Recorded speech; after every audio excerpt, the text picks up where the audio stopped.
So what you gonna say to a fan that's like, but you just lost, bro? Like, you just lost. You know what I'm saying? Like, somebody's in here You saying, lost too. yeah. What you mean? You ain't never lost in life?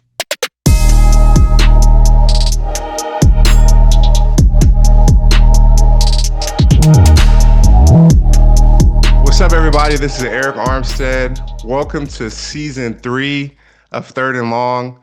If you've been rocking with us for 3 years, appreciate you for tapping in, following along my journey as a podcaster, tuning into the show. We have a lot in store for season 3, and I'm really excited to kick off the 2025 season on the field and off the field with another season of Third and Long, where we're trying to provide content to you guys, teach you more about the game of football, teach you more about my perspective. But also, I'm very excited this year because there's going to be a new element to the show. You won't have to look at my ugly face singularly anymore. I'm adding a co-host to the show who I think is going to offer a lot to this show in terms of football knowledge, personality, charisma, entertainment. And that co-host is Mike Bennett, long-term NFL veteran, defensive lineman, a mentor of mine, someone who I looked up to and modeled my game after. And I owe a lot to where I am at in the NFL in my career, entering year 11. And so I want to introduce Mike Bennett. Oh, thank you, Eric. I don't know how to. I don't know if you should call yourself a podcaster. I don't know if that's like a good title for you. Like you too big to be just a podcaster. Like 6'8", 290.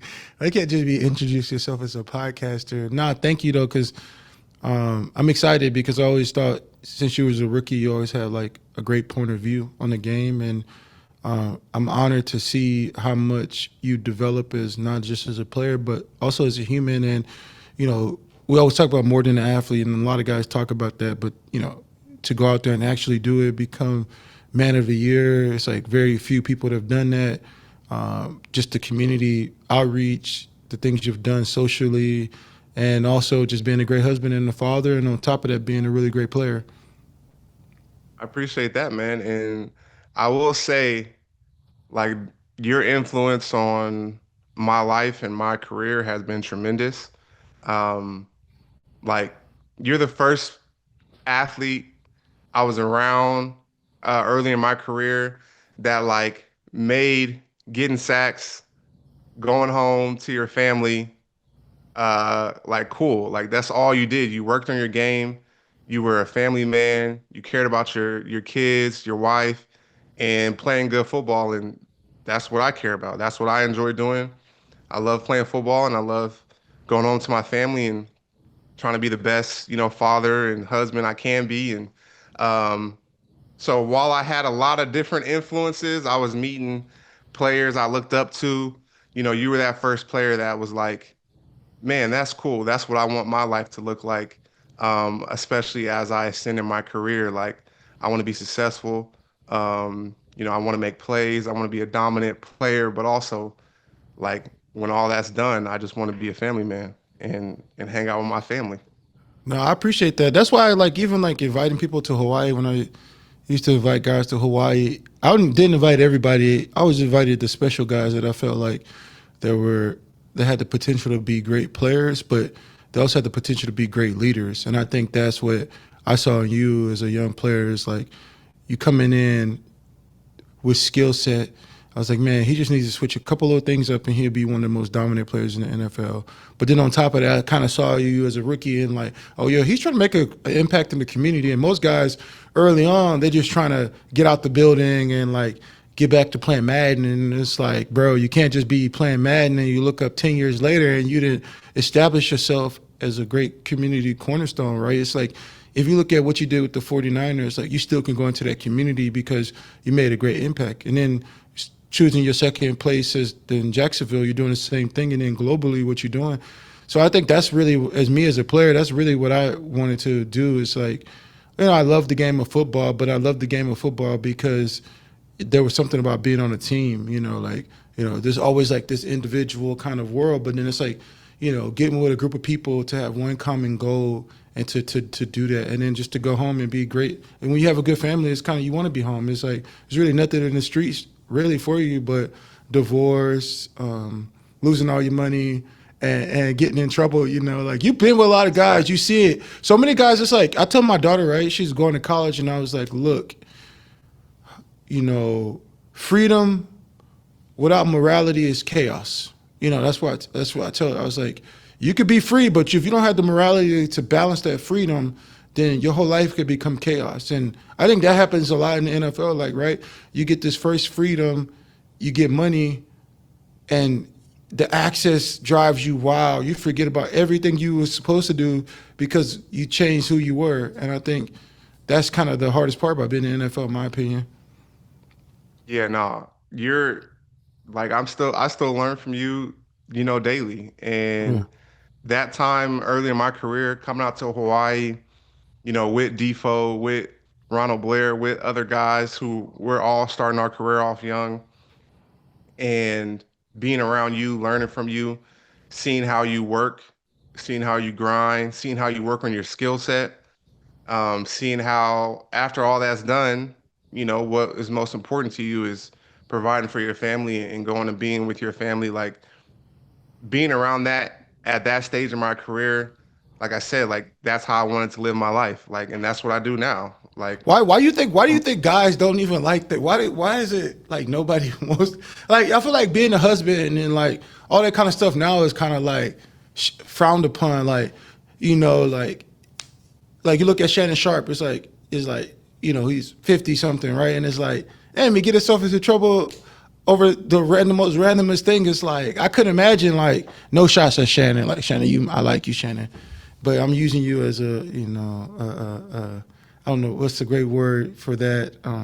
As a springboard. You gotta learn from people's mistakes sometimes. Look, yeah, but it's like, what's so good about having continuity or being able to be in love or have kids? I don't think it is good. I don't think it is good, bro. And I think if you hear Shannon talk, he has said before, like, I wish that, like, I had did it differently. Like, I wish I had someone to come home to. I wish I had, been able to share these experiences with, like, a family. And, like, me and my teammate now, Josh Hines Allen, we talk about it all the time. Like,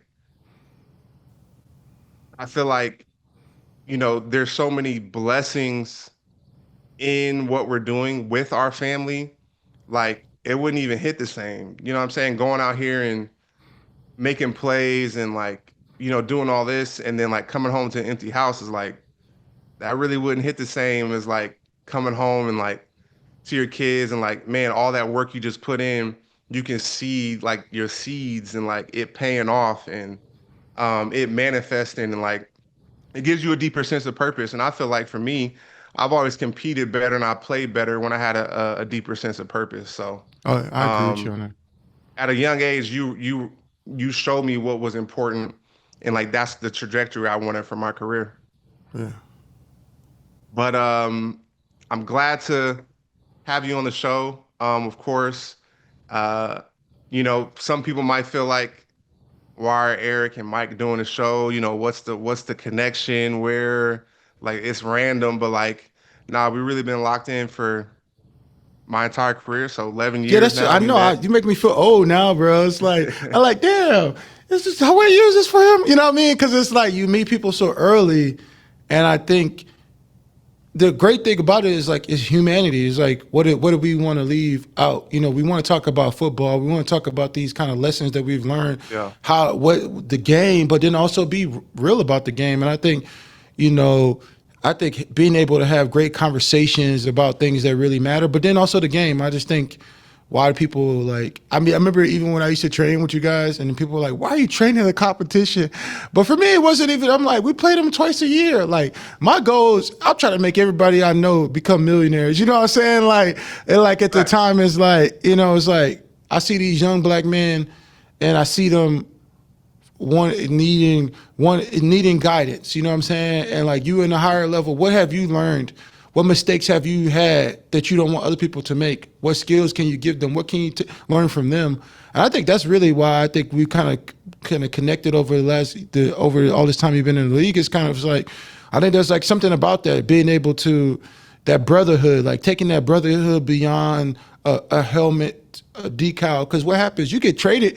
Everybody get traded. I tell people all the time, like Tom Brady got released. You know what I'm saying? Like you could get Facts. released, and it's like sometimes you get so caught up in like people get caught up in the decals, and they put those decals in front of you, and like later on you realize it was really about the human connection. You know, like even the Super Bowl teams, it's like there's something about connecting with good people over time to build up your network, to be able to have greater conversations about pushing culture forward, not just on the field, but also outside of the field. No, I think me and you, think, that's why we rock with each other. We think Yeah. very similarly in a lot of ways. And there's something to be said about like the seeds that you plant just out of like kindness and like thinking about other people and like, but you don't even know like the degrees of those seeds that you're planting. You know what I'm saying? Like you have an influence on me, like I've had an influence on a bunch of other younger players, and I've taken that like, man, that's how you're supposed to treat younger players as like a vet, and you're really supposed to show them the way. And like even bro, like back then, like position groups weren't training together. Like Vaughn didn't have his summit of D line training back then. Like we were all D linemen coming to work together, you know what I'm saying, training in the off season. And like that was really kind of rare air for that time. You know, a lot of people weren't doing that. And Now so they got that cameras and bond, stuff. I see Max Crosby and all them guys. They got, sponsored by Billabong and all kinds of stuff. I'm like, damn, yeah, like it's like you was doing you shoot you had the recipe, but you weren't thinking about like capitalize on it or monetizing it. But yeah, bro, no, we was on I that. just want to see. I love D line. Like at the end of the day, I always thought that D line was one of the best positions, and like I love watching, like being like, oh man, I saw Arik working on that move, man. He was talking about doing that long arm, and like then going into you watching you do it, and like the process of watching you elevate into getting stronger and doing that overall. I think that's kind of like what is the greatest part about it. It's like you share a skill with other people, a step, a false like little thing, and like it's like you get to work with other people and take in and hone in their kind of thought process, right? I think that's the thing that is kind of missing a lot. It's like there's a sense of hollowness in everything, right? Because it's like you look at the NIL, you look at a lot of these things, it's so much about the money. It's like, oh, it's about the money, it's about the money. And nobody ever wants to finish that hero's journey. Nobody wants to take those steps, get dirty in the mud, climb out the thing. It's like the first thing people do is like, I want to be a star. It's like, man, you got to go through a lot of different phases to become a supernova. Man, Like, I had a coach say coach Azanero at University of Oregon, the secret is in the dirt. You ooh, Eric, you want to know the secret? You want to know the secret? You want to know how you're gonna get to where you want to get? The secret is in the dirt. yeah. I'm like, the secret's in the grind. The secret Yeah. is getting dirty. Like there is no secret. It's You know, just there ain't working. no You there there harvest. ain't no there ain't no shortcuts. Like the secret is in the dirt. The secret is in the work. And so like that's really what it's all about. Well, And and that's then how we've all got to where we got to in our careers and with anything in life. Like that's the secret. The secret is in the dirt. Like you gotta put the work in. So I guess a question for you is like, what happens like when, for example, like you guys just lost to the Bengals, but you guys put in the work every single day, and then sometimes you are waiting for that harvest, and it doesn't replenish yourself the way that you want to do it. How do you continue to go back to work after a loss as a team every week? People always talk about what you do after wins, but what do you do after a couple of losses to bring back the energy of the team, to keep the belief the same? It's right because every once in a while those vampires start to come out to suck the energy and stop believing. How do you continuously, as a leader, after tough games like that, to keep the team whole? Yeah, I addressed the team after Sunday's loss. And my message to everyone was like, it's our first loss. You know, when you do lose, it's all about your response. Like when something bad happens, like you put in work, you think things are gonna go a certain way and it doesn't. It's all about your response to it. Does it soften you up or does it harden you? You know what I'm saying? Do you learn from it? Does it bring you closer? Does adversity bring you closer as a team, or does it start to separate you? Do you start pointing your finger, like, oh, they need to do this, they need to do this, or do you look in the mirror? It's like, how can I help my team win? Like, why wasn't I the reason why we won? Like, what could I have done? And I think I've always taken that stance of looking introspectively of what I could have done to help us win a game more. And, you know, could be a little bit selfishly. Um, but I think you got to be selfish at times. Like, I want to be a reason why we win. That's true Like, too. I But want I to also think shine. I think Like, 0 and 2 don't is we all want to make game-winning, game-changing plays? Like, but I also think so you 0 and can 2 be a is little like too selfish early to with it jump too. It's ship. like, I think what'd 0 you and 2 say? is too early to jump ship. I think sometimes Facts, bro. like it's too early in the season. Like you get to 0 and 8, yeah, you might want to start putting the life jackets on. You might want to start preparing your own boat, right? You're like, oh man, where am I going to Facts. land after this? But I don't think that 0 and 2 is really a time to really jump ship. I Man, think 0 and 2 is really when you kind of go deeper into like, are we trusting the coach's philosophy, or is there still hangover from the year before? Like, oh man, we did yeah, this differently. Or when I was because after a new coach comes in, he brings in players from good teams. No player coach is coming in saying, hey, let me find that player from that loser team. You know what I'm saying? Every yeah, player is like trying to take a player that's coming from a winning organization. And then sometimes when you take those players from winning organizations, some of that stuff lingers over, like, oh, we didn't do it like this, or we that's didn't do it like facts. that when I was in Tampa, or we didn't do it like that when I was when in the Vikings. Oh, and it's like, at what point do you, as a team, just trust what the coach is saying and kind of follow suit? Because I feel like now that I'm out, I understand way more about the NFL than I did when I was playing.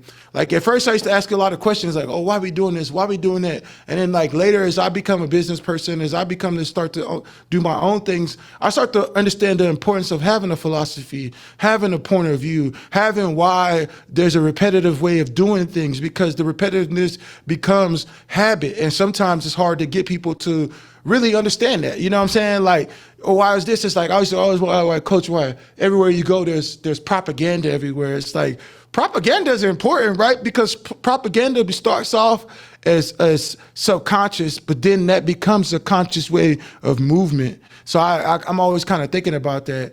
And Yeah, and then talking about subconscious versus consciousness, as a player, people watching this show and saying, why is a player who's playing having a podcast? I mean, because to me, I'm also too like, why motherfucker got a podcast? Why he playing? And then it's like when you start to do that, it's like, do you feel? I feel like the time periods are completely different. Like I feel like when I was playing, like that really wasn't a thing. Like to be able, I remember my brother being on YouTube and getting in trouble for the Cowboys. I feel like it wasn't about players having brands and players being able to speak up and have views. You see Michael Parsons doing the Cowboys. He's like, talk about what went wrong. It's like, oh, we lost 45-17, but there's only 3 good players. I'm like, you lost 45-17. There was a lot of bad things that happened. How do you as a player are able to have both worlds, that subconscious and conscious voice about, being on the field and having a voice on your own podcast? Because you're not a podcaster. I don't want you to ever introduce yourself as a goddamn podcaster again. Why I'm in existence. I mean, my take on having a podcast and being an active player, I go back to the reason why I started the show. The reason why I started the show was because, quite honestly, I was tired of seeing people who don't necessarily know the game, know what really was going on, what happened. They're speaking it with it kind of from a jaded lens, talking about me, like, or talking about like my team and people I care about and my teammates and my coaches and our organization and everything that we live and die by, for real. Like, we give our all to what we are trying to do, like blood, sweat, tears, put our bodies on the line. We do all this for each other, for our team, to win games, to feed our family, to have success, to do what we love to do. And some outsider, has an opinion about it. Well, I was like, how about an insider, has an opinion about it? Someone who's on the field, someone who knows the play call, someone who knows what I was thinking, someone who knows what my teammates were thinking, what the situation was, and be able to speak from that perspective, uh, share with football fans what is really important, which I do feel that fans nowadays are more intelligent about the game itself, and they really do know what is going on out there, more than ever before.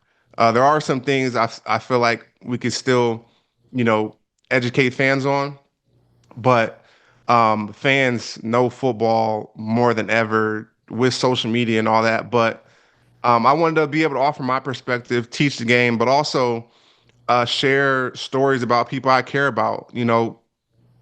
Over the past few years, like being able to interview my teammates, tell their stories, share their backgrounds, their ups and downs, adversities, where they have gone throughout their careers, and be able to share that with fans who might not have been able to hear those stories, or no one would have been able to get that type of conversation out of a player or a teammate of mine like I can, because I know them. Um, those are some of the things I'm proud about. Some of the things that I hope fans continue to enjoy. And, there's pros and cons with everything. If you have a show, you're putting yourself out there. And when you put yourself out there, you're putting yourself out there for criticism, for people to say this and that about you and whatever. But the reality is, um, this doesn't take up too much of my time. I'm excited to have a co-host with you, Mike. It's going to take up even less of my time now, being able to just jump on with you, chop it up, and it's a little bit therapeutic for me as well too. Being able to express how I feel about things, express what went on. You know, um, So what you gonna say to a fan that's like, but you just lost, bro? Like you just lost. You know what I'm saying? Like somebody's in here you saying, lost too. yeah, What you mean? You ain't never lost in life? yeah. Like I'm just saying a what you fan. you lost you okay, you go what you gonna say? You lost, bro. Don't do the pod. Whoa. Okay, like you ain't never took an L in your life? Like I know the type of work that I put in, But they ain't getting and what paid I 20 million though. what I devote to winning football games and to my career. Like, okay, we lost. Like you lose sometimes and you get better and you keep going. Like, and that's something too I've seen like out of other people who have tried to do things like this. It's like, oh, things aren't going well, you just shut it down. Like, oh, I'm not doing that no more. Well, I said I was gonna come up here every week and do it. So I'm gonna do it. And that's what I'm gonna do. Like, I'm at this stage in my life where if I say I'm gonna do something, I'm gonna do it. If I say I have a vision of what I want to do or try to accomplish, or something I want to bring to the world that I think is productive, then I'm a do everything in my power to do it, and I'm gonna keep doing it. And so that's my take on it for real. That's fine. I just know that fans are out there being like, bro, you just I saw you jump off sides, or everybody's looking for that flaw in like the game. But But but we but should to get to be the let's honest, bro, like that stuff's gonna be there regardless.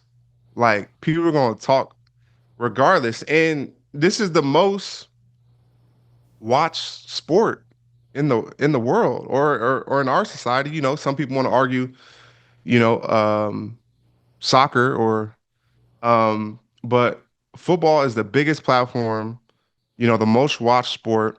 Fans are going to, it incites a certain type of emotion. And this is no yeah. excuse to you fans who be talking crazy. But I understand that football and the passion and the love for the game and fandom excites certain emotions out of people.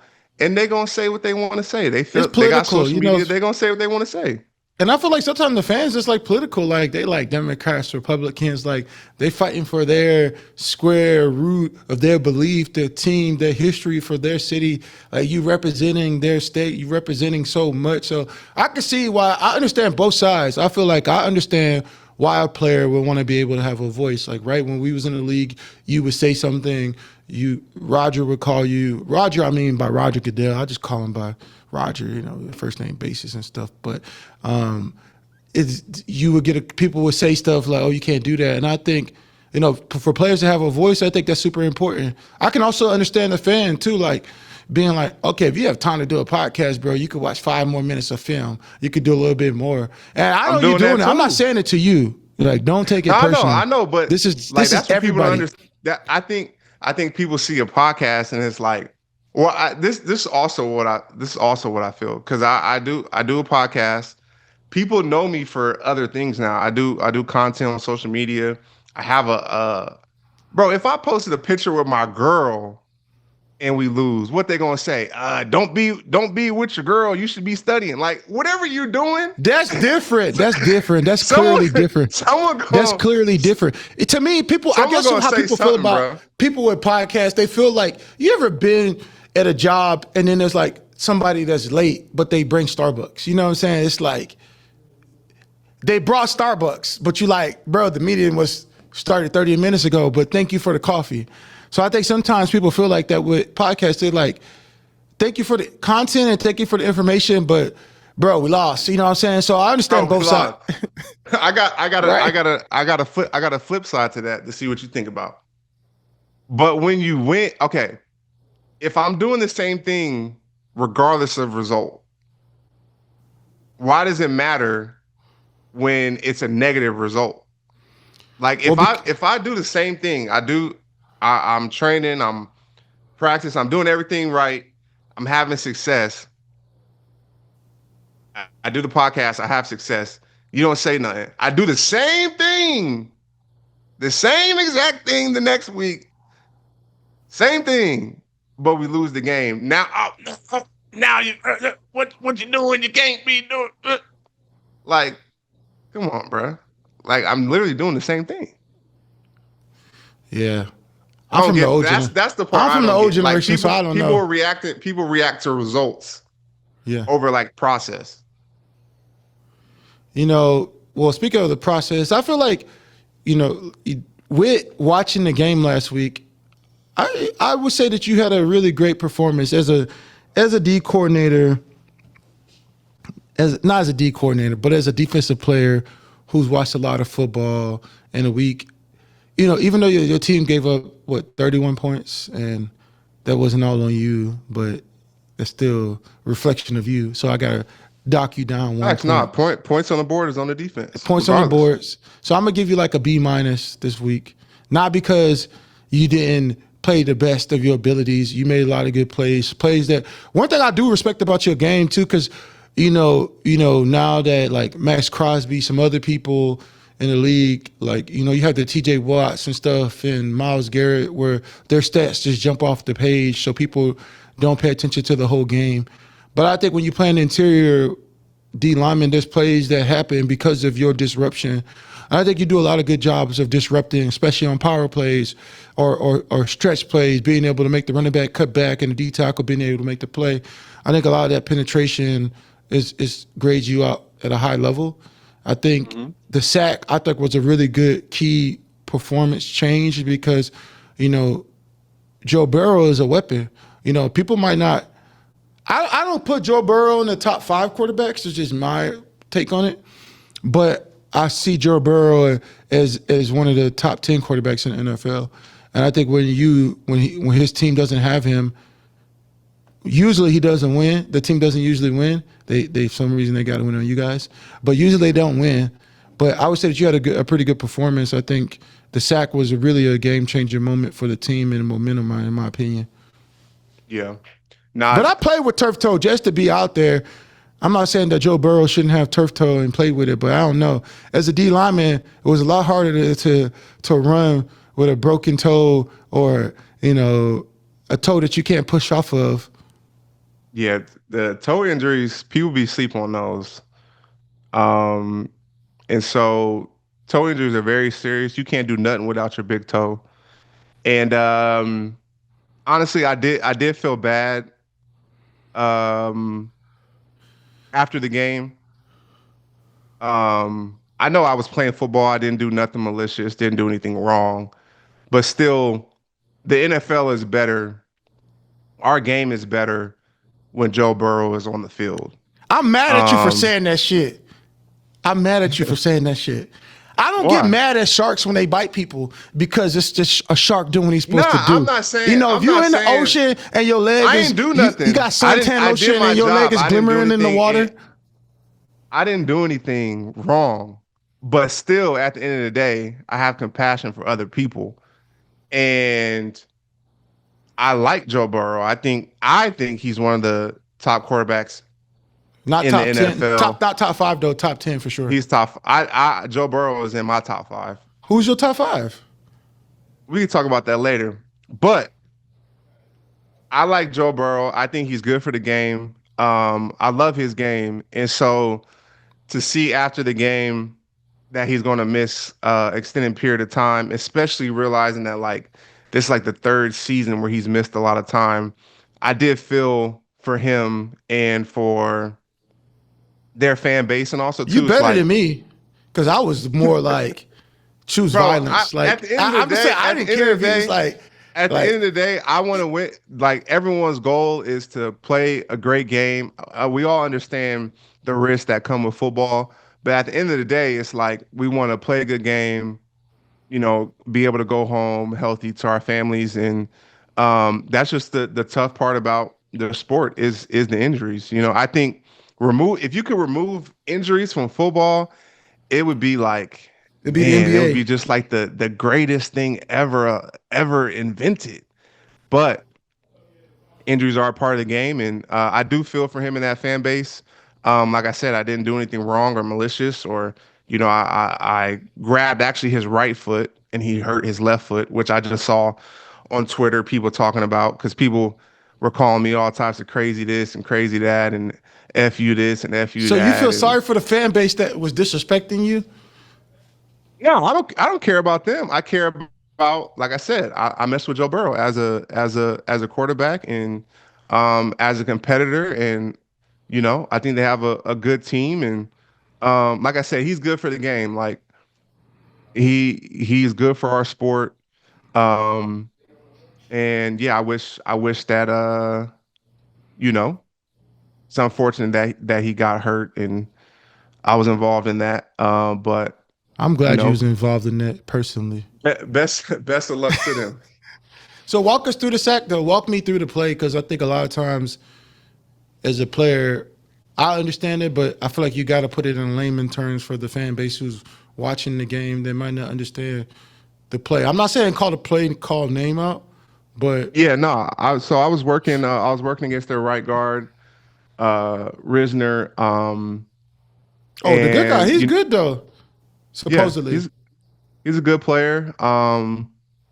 And in my film study all week, I break down offensive linemen, see what my game plan is going to be, and one thing I noticed about him is he likes to shoot or punch his outside hand um to my outside shoulder, and so my whole game plan was going to be working that outside arm of his and making sure that it didn't he wasn't able to get that arm on my body. And so on that play particularly, I got a good move where I lifted his outside arm, was able to get some quick pressure, and then once I took him outside, I shedded him back inside.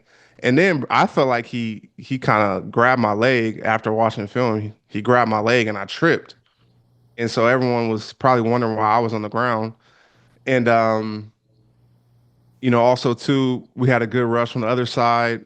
Josh and Smoot were creating some good pressure, and which forced him back to me. After I defeated my blocker, and shoot, he was right there, and I scratched, crawled, did whatever I needed to do to get You him got down on out the the ground. dirt. You got out the Yeah, dirt. man. Sometimes it ain't pretty, man, but you got to get it done. You got to get it done, but I think you did the right thing. I think in a game of football, like people gonna get injured. Like, as long as they don't break their neck or become handicapped or anything like that, but just like regular injuries like toes and arms and stuff, it's a very violent sport. I mean, Hmm. so at the end of the day, I think being able to being able to watch film and break it down and understand like how a lineman is being able, how they attack, because they're watching you and how you think they're going to attack you and what's going to be your counter to it, right? A lot of young rushers, they do too many counters. It's like there's a counter, counter, counter, counter, and sometimes it's better to make the guy do what you know that he wants to do and use that against him. Yeah, for sure. That's how I play the game. I'm not a player that just goes out there and tries stuff. I honestly don't know how some people do it. Some people are literally that good, that talented, that they can just go out there and throw moves and it just works. But I like to study my opponents, break down, how my game plan of how I'm going to try to defeat them, and then just try to execute in that. And after each game, I can live with the results because I know, I had a game plan. I went out there and tried to execute it. Sometimes I don't, um, and a lot of times I do. But I feel like And you like But I feel like your defense overall did a pretty good job. I mean, other than the 31 points, if you got rid of the points and you just read the stats, you would say that these stats would have led to a W. Finished 3 sacks, 3 INTs. I mean, y'all didn't get that crucial goal line stop at the end, but those are very hard plays to stop. Basically, looking at what they're doing, the Eagles, everybody's kind of finding their way to create their own push-tush type of situation. And then when they goal line play, them burrowing down at you guys and sneaking into the end zone. Do you feel that this play or this type of, I mean, because at this point, that's kind of an unstoppable play. I mean, if you talk about danger, you talk about wanting Joe Burrow to feel good and protecting players, which I don't know where you get that kind of heart at because I never had that kind of heart on the field. It was like when I got out there, everybody could get it. But that play is obviously a dangerous play. Some people wouldn't say, they say stop it. But then on the flip side of it, right? Players will talk about protecting the brain, protecting the helmets, doing all these different things. But it's like while you're playing, people aren't thinking about that. They're thinking about how to get that W. So a play like that where guys are used is really head-on-head contact at that point. It's who can get lower and who can knock the other person out before that. Do you think that is even a fair play, or do you think that's a dangerous play for young people out there watching football? Should a play like that be changed? um, I mean, I always thought it was fair. I mean, I think they're doing studies on it of, injury risk, and I haven't seen, a study of like it dramatically increasing injuries. And so I know Philly does a great job of it. But like when I look back at history, like there was the Bush push too. And you go back to college football when Reggie Bush pushed Matt Leinart into the end zone to beat Notre Dame, I But that's believe. a different play. I understand a player trying to get in the end zone and one of his teammates come back and push him. But if you Mhm. saying that if we lining up, everybody's lined up on a line, pushed in to make a triangle against another triangle, what's at the end of each triangle? Point. And what is the point? It's your head. It's like your head is the point. And whoever head makes the right contact with the right force being the trajectory behind them, it's a proven play for concussions. Like it's lining up. It's tough. It's tough. I'm not gonna lie, I think it's a especially dangerous play. Personally, I understand that. Oh, you got to stop the play, right? That's fine. As a competitor, I get that. But like, that's still kind of a, a hard play to stop. And I think it's a dangerous play. I don't it know. is a hard play to stop. I've had to face it a lot of times, had a lot of battles with the Eagles, and other teams trying to run it as well too. But I think the main thing is like I don't think it could be outlawed just because the Eagles do it better than anyone else. Like I feel like anyone can run the play or try the play, and the Eagles just have been the best at doing it. Um, you know, the Bengals this past Sunday they scored on a QB sneak. It wasn't a tush push situation, but it's a hard play to stop in general. Especially, I'm 6'8", so it's it's a little bit of a challenge to you just kind of I don't know if people have been on the bottom of piles, but It was dangerous down there. I it is always thought dangerous too, down like, there. It's just you just sell out. It's just like you just wherever your body takes you, you just try to do your best. so for the going back, you say, and I agree with you. So like, as a player, like when Joe Burrow is going out the game, what are you thinking at that point in the game? You're thinking, what is Joe is nine when Joe Burrow goes out is 9 minutes remaining in the second quarter, right? Yeah, yep. Yeah, it So in was your early in the head, you're game. thinking, as a player, you're thinking like, oh, this game's going to be different, right? You're thinking like, there's no way that they're going to open up the playbook. There's no way that they're going to do the plays that they were going to do. There's no way that there's a guy behind Joe Burrow that could possibly beat us. And at the end of the game, that has to be heartbreaking when you look at the stats. When you say, oh, this guy that I don't even know his name. I don't even know where he came from. I Like, know who Jake Browning is. Jake Browning is from Sacramento, California, just like me. I've known Jake Browning since high school, so I know what he's capable of. He set the state records for passing in the state of California. in Um, Sacramento, though, right? Oh, San yeah, Jose. in Sacramento, but I mean, I don't know a lot of people that he play. set the state record. He set the all-time state records for passing. So I know who Jake Browning is, and he's a good quarterback. He, I never heard of him, Jake. I never heard of Jake Brown, and I'm not mad at him. But I mean, I would have never thought that he would pass for 241 with three tuggies and two ints, which that game might change his life. He's like, man, I beat the Jags. He been the backup to Joe Burrow for a while now. So No, like, yeah, he understand. Well, that's hard too when you have a backup who's actually when they actually are going to open up the playbook, because I think a lot of times, yeah. they don't ever I open up wasn't the here. playbook. I wasn't obviously in Jacksonville a few years back, but I think Jake Browning started against the Jags.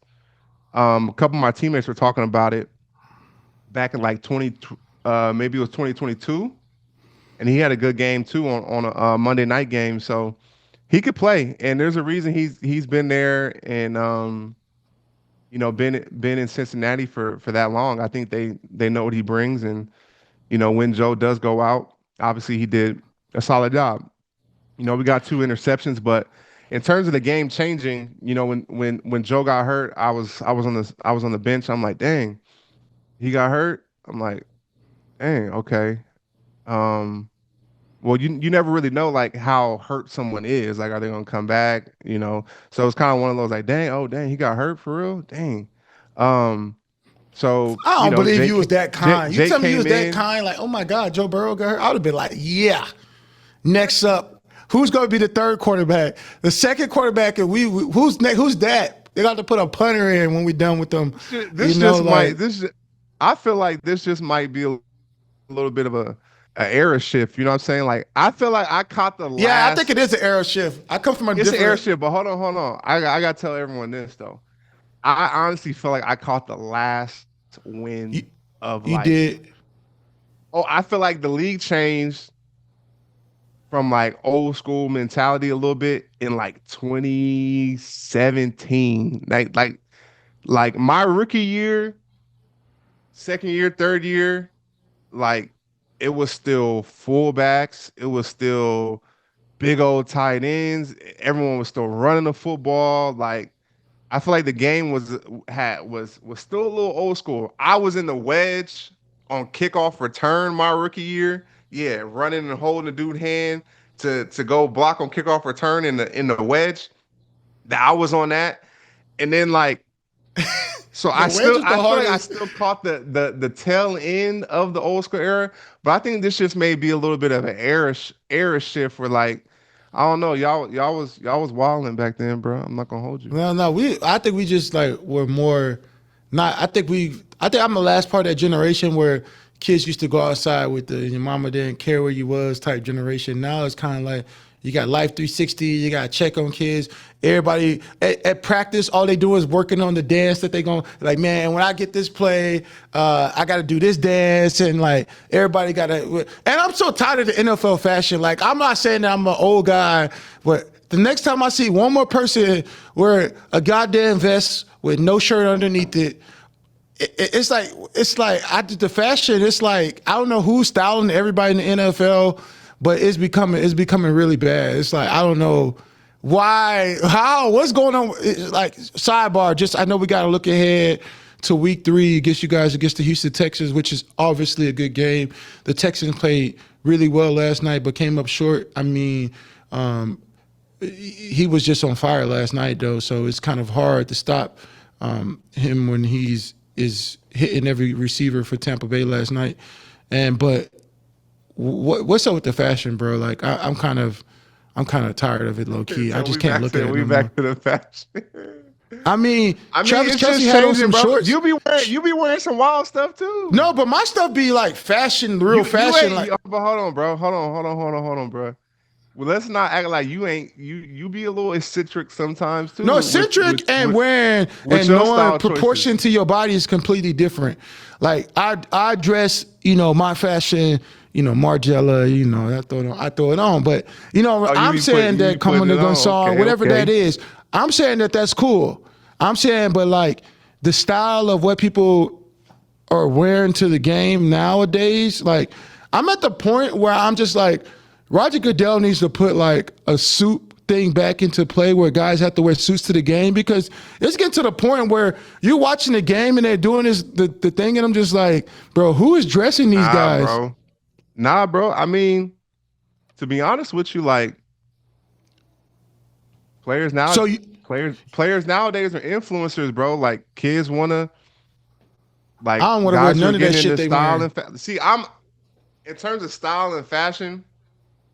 Like, I like to look good, but it ain't that deep to me. You know what I'm saying? Like, no, you dress your style, you dress your height too. Yeah, I dress my style. I'm gonna look nice. I'm not super loud. I kind of stay within myself, but like, it be guys that like take some more out there approaches. I'd be like, that's cool, bro. Like, it's good, bro. Like I feel you gotta stop giving me these Obama answers. I can't deal with Obama answers. I'm being dead. Like sometimes I'll be like, that's kind of wild, and then sometimes I'll be like, dang, I don't know if I could pull that off, but no, I like good fashion, but some stuff, but like full on vest with both of your shirts with no shirt underneath it to your job is wild. But that's what I'm saying, though, bro. Everything come around full circle, like. This ain't a new era thing. Like, what were people saying about Dennis Rodman, bro? Maybe I'm what just were people saying about Dennis Rodman in the 90s? I don't even put Dennis Rodman into this category. But I'm saying though, like this ain't a new thing. There's always been athletes. But look how Dennis Rodman finished. If you're gonna put it all the way in there, we gotta look at where Dennis Rodman is now. Like, do you want? Do you want to look like Dennis Rodman now? When you look at Dennis Rodman now, are you saying, I want to look like Dennis Rodman? Some of these dudes think they rock stars and stuff, man. They trying to live that hard life, man. You got it go with the aesthetic, bro. Well, looking up to week 3, and you guys have a tough divisional opponent. The Houston Texans over the last couple of years with DeMeco Ryans becoming the head coach, it's kind of changed who they are, their identity. Obviously, DeMeco was a really great linebacker and was a leader. And even the time after the 49ers, what he did with the 49ers when he was a D coordinator and being a linebackers coach, there was a hard-nosed type of play that team had when you guys were there with Fred and all those guys. And like you leave in an era where Burrow and Patrick Willis were the linebackers, and they were looking to find a new corp of generation to speak to that team. Now you fast forward, look at the Texans. That's one of the hardest teams in the NFL to play. Very physical on both sides of the ball. D-line is stacked. Offensive line is really good. Receiving core is great. Running backs are stacked. Quarterback is is not in the top 10, but close to being in the top 10 if he can get over the hump and win some of those tough games and the tough moments. But we talk about talent and arm strength. We're talking about C.J. Stroud as being one of the elites in the NFL. And they're coming off a tough win when Baker Mayfield comes out in that last quarter. You seen his eyes. His eyes were different. He was sitting on that sideline. He didn't want to be touched. He didn't want no cold water. He wanted hot water. He didn't want no steak medium. He wanted that steak raw. Like, he was ready. He was an animal. And I think you going into this game, them coming off a tough loss, and you guys coming off a tough loss and a tough game, coming to the last moments of a game. How and what are you guys thinking this week going into that schedule? Man, division opponent. Obviously, we don't like them. They don't like us. It's going to be a battle. Always is. Playing against teams that know you very well. Like you mentioned, I've been coached by D'Amico before. He was my defense coordinator. Been around him, so I know the mentality that he brings to the organization, and how he's going to have his guys ready to play. And shoot, I know what we bring, and I know what we have, and I know the mentality that we're going to come with. And both coming off tough losses. They're starting off their season 0-2. We're 1-1, but both coming off tough losses. I think we're both going to be two hungry teams. It's going to be one of those ice bag games where at the end of the day, could come down to a last minute score, and you never know what play in that game is going to be the defining moment. And that's how you gotta play those type of games, is giving it your all, no matter what. And really, this can be a signature win for us. I feel like the journey to the playoffs starts in your division, and playing against a team who's won our division the last 2 years I know of.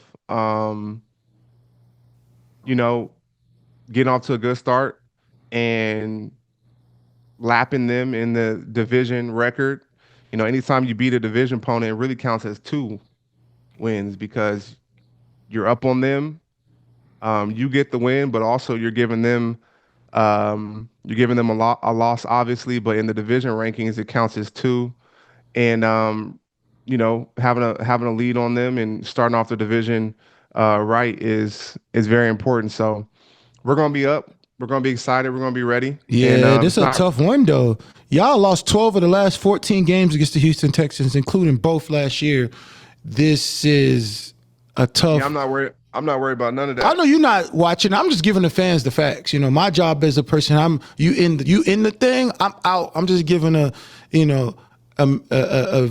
wider vision. 12 of the last 14 against these guys. Haven't won in Jacksonville since 2017. But when you think about prep this week, what are you thinking prep wise? I know you guys are talking about who's the key player, who's something you're talking about. You're thinking of, no, actually don't even say that, right? As a team, what is the main focus on after a loss to recovery to battle a gate team? If you had to pull a model together for the team, what would that be for this week coming up? Flush it. Flush the loss. Watch the film, which we already did, learn from our mistakes, see what we need to clean up, but can't do nothing about it now. Got to move forward. I think we did a lot of positive things that we can continue to build on last Sunday and the previous week. Continue to build on those things. Have a great week of prep, a great week of focus, and preparing for the Texans to come into our town and protect our home field. Really need the fans to go crazy this weekend. Come out, be loud. Duval! I just like that when they say that. That's when they used to go sir. Crazy, boy. We need the fans to be loud this weekend, and especially against a division opponent. And like I said, I like our the journey game this week against you guys, right? Because I think it comes down to how both defensive lines plays. Like, both teams have very good defensive line, and both teams have quarterbacks who are mobile but aren't they aren't the Josh Allens or the Lamar Jacksons. They're right in between, where they can get out the pocket, make a clean play if they need to, and they both got really good arm strength and talent. And you look at the running backs, it's equally yoked there. I think they have they have a better. If I look at matchups, their receivers have a better matchup against your cornerbacks. I think your cornerbacks are pretty good. I think, but they have those receivers. I think Nico's kind of an underrated receiver, and the rest of the team, I think. But overall, I think it's going to be a good physical game because I think both teams on both sides up front are stacked. And I think you guys are a little bit quicker and mobile with being able to get ETN the ball outside. So I'm looking forward to watching the game. I think defensively is going to come down to how the defensive line stop the run and get pressure on the quarterback. And I think that can change both sides. And just looking around the league right now, the Browns last week, I mean, I understand like a player. I was thinking this when I was watching the game, right? I was like, there's a time where there's a player and you're like, yeah, more of him. He's old, but we love the way that he's playing.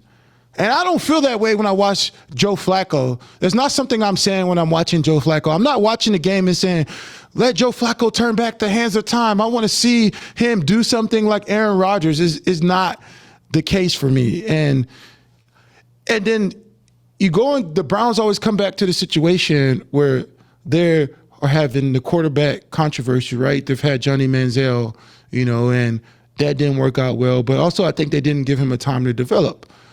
Baker Mayfield, he had really good seasons there. They get rid of him. He's turned out to be, well, maybe he needed a little bit more time. What he's done with Tampa Bay right now. When I look at the Browns and I'm looking like, is the world waiting on Shadir to get an opportunity to play, right? It's like there's something about Shadir that people want to see. And even Gabriel, Dylan Gabriel, I just don't know if the world wants to see Joe Flacco in the game like that. And it's just me being a person. It's like, I like Joe Flacco, but at this point in his career, I feel like he should be a guy that's third and mentoring younger guys to get to the position. He lacks mobility. His arm strength isn't the same. I'm not sure if he even liked taking hits the way that he used to. And it's like, I don't know. I don't know why the Browns would continuously stick with Joe Flacco in this moment. And it's like, you're playing against this tough conference, and it's like you get beat 41-17. All right, the week one was great. I think week one they played a tight game, but I just don't see it. And maybe you see something I don't see. I know you got the Obama answer, so maybe you have a more diplomatic answer than I do. I just don't think I want to see Joe Flacco in the game. That's just me as a person who's watching the game. It slows the game down. It makes it boring. I mean, I'll give you my real diplomatic answer. In terms of fan excitement, and yeah, I think people want to see Shedeur play, obviously. And at the end of the day, football is entertainment. But also, too, the reason Joe Flacco is out there is because those coaches feel like he gives them the best chance to win. They're a little bit on the hot seat, and they need to get some wins, obviously. And so I feel like they just feel like he's the best person to help them win. And secondly, my last experience with Joe Flacco, he went crazy on us. So I can't say nothing bad. Can't say nothing bad. I don't know. That means y'all need to play. Ain't no way Joe Flacco went. I'm not saying that Joe Flacco is not a good quarterback. Went crazy on us, bro. I'm not saying that Joe Flacco is not a great quarterback in his time. I'm saying that there's moments where Joe Flacco will be great. But a consistent weekly picking, I don't understand. If it's me and there's a fire on my hot seat, I don't see Joe Flacco as another spark to make the flame a lot bigger. He lacks to me. That's just me. And I'm not saying that, like I said, Joe Flacco, I think you're a good person, a great father, a humanitarian. You came back in the NFL and you've done a good job. But right now, if it was me, I would go with the younger talent regardless, because at the end of the day, you know that Dylan Gabriel is going to give you something that's a little bit different than Joe Flacco. Joe Flacco, he right now, he's just like a standstill. He's like a hit magnet, like he's tough, he can make the throws, but like to me, I'm just saying that's just my opinion. And I'm not diplomatic. I don't want to see Joe Flacco in the game. I didn't want to see Dylan Gabriel. What about another aging quarterback who you have some experience with? Russell Wilson. Russell Wilson's not aging, though.